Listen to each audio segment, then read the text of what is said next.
Okay. Okay. Anyway, You're gonna have to mute yourself. Turn your volume. December 30th, we did a survey around US Ecology South of the sewers to get a condition of to see if which ones were blocked and which ones were flowing.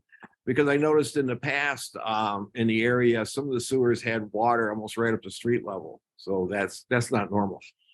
And Melissa Sargent is putting together a map showing the blocked sewers and the ones that are working. We're going to see if there's a trend to see if there's certain segments of the sewers that just aren't working and could be contributing to some of the odors in some areas.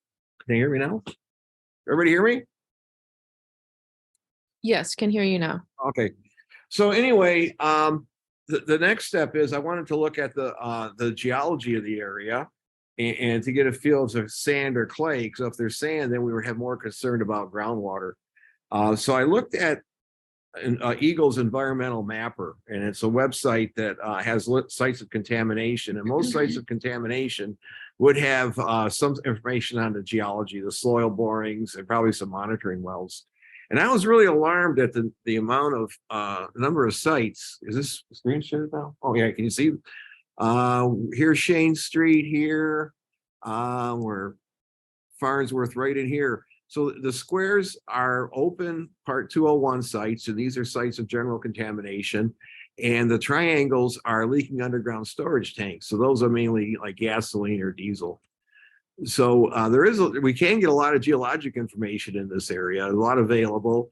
And also some of these sites may be contributing to some of the problem, because I know when I worked for the DEQ, one of the things we were concerned about is contamination from the groundwater getting into storm sewers. And so it does happen because storm sewers do leak, and contamination does flow to them. And so that's kind of where we're at. I'd like to start looking at some of these sites at the Eagle's office in Warren to see what's available on there. The other thing I looked at is, I don't know if this is going to show or not, but this is a map that was drawn, it came out in 1913. It's called the Scherzer map, and it's the geology of Wayne County. And it was done pretty much on horseback. And before there were a lot of roads, there were more railroads here than roads. A lot of these lines are actually railroad lines rather than the roads. So I don't know if you can see it, but I'm just in this area, right? Let's see. Elmwood Cemetery.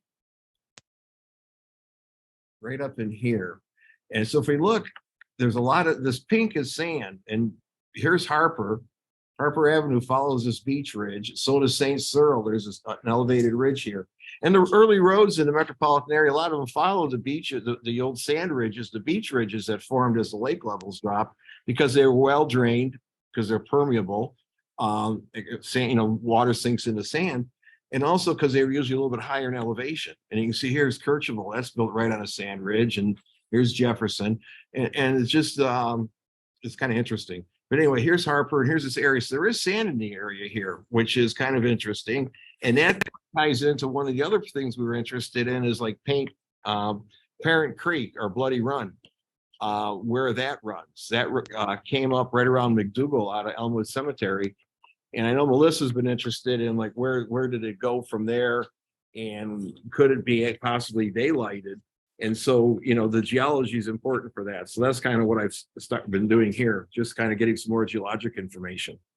And any questions? If you have questions, you can unmute yourself and ask. Yeah, Mike, it's Denise. How did you check the sewers? Just did you have somebody with a camera or what? Well, I had a water level indicator for monitoring wells, and we kind of just dropped it down the sewers to get the water level, and they were all around 3 foot from the surface. So if there was water in there, they're functioning. The ones that were blocked were actually blocked up to the almost road level. So if they were either blocked or functioning. And I think 30% of them were blocked that we found, which was kind of surprising. Yeah, and have you let does the city know now, or? Well, I Like, want to, who's gonna fix it, I guess, is the question. well, I'm getting a hold of Al, I forgot his last name, he's the retired engineer from the sewer department, 40-some years experience as a civil engineer for the city. And I'm gonna be talking to him about the sewers in the area and so you kind of get his input now after I have a little bit of information. Okay, very good, thank you. Question.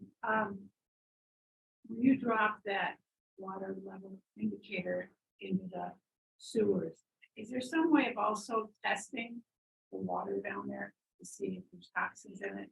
I can't do it with the indicator. That just, it's all that would give me the water level. Yeah. You could do it, but you'd have to send it to a lab for analysis.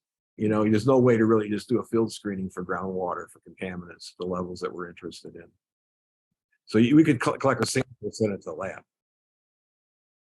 But that gets, you know, a couple $100, depending on what you want to have analyzed for.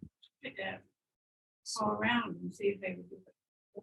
I know, I was thinking, like, I was dealing with soil, just take that and shut it on. Right, but we had tried at some later point to call around to the labs and they said, oh no, we had to have permission from the city of Detroit to do that. To sample the sewer, Yeah, for them to do it. But if we send them a sample, they could analyze it. You just don't tell them where it's I from. see. Yeah, they just couldn't do it themselves. they could do it. Yeah. Yeah, So I don't know if you could hear the question, but Diane asked if we could do a field sampling of these sewers and identify the toxins that would require sending them to a lab. And Pam, you have your hand raised.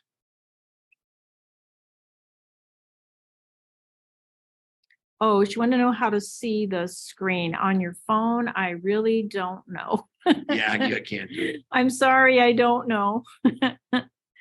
Okay, any other questions? If you want to look at the sites of contamination, just go to Google and put in EGLE, Eagle Environmental Mapper.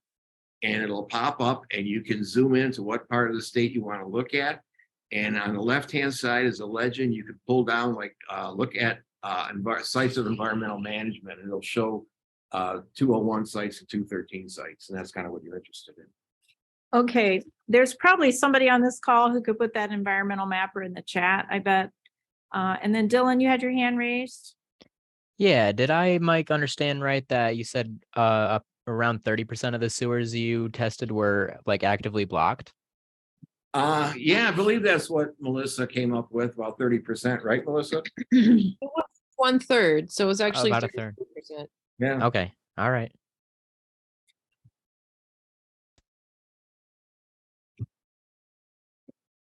Any other questions?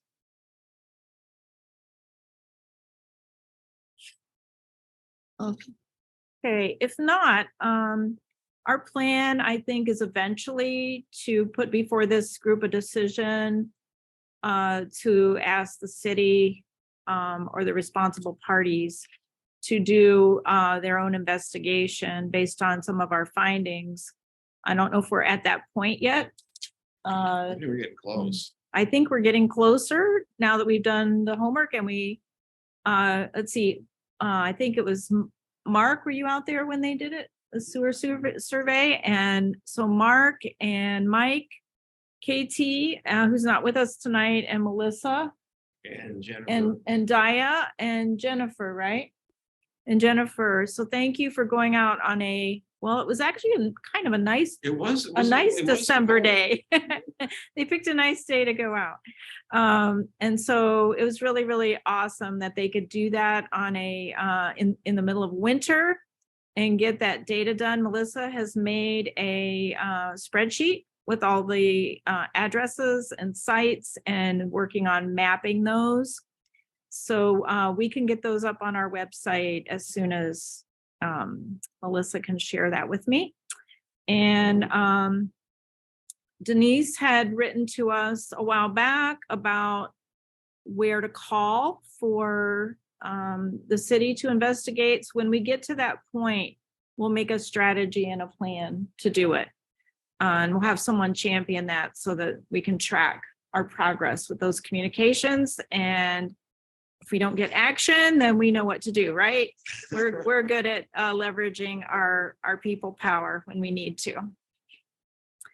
Okay, so the next thing on the agenda, if we can move on, I think I'm going to turn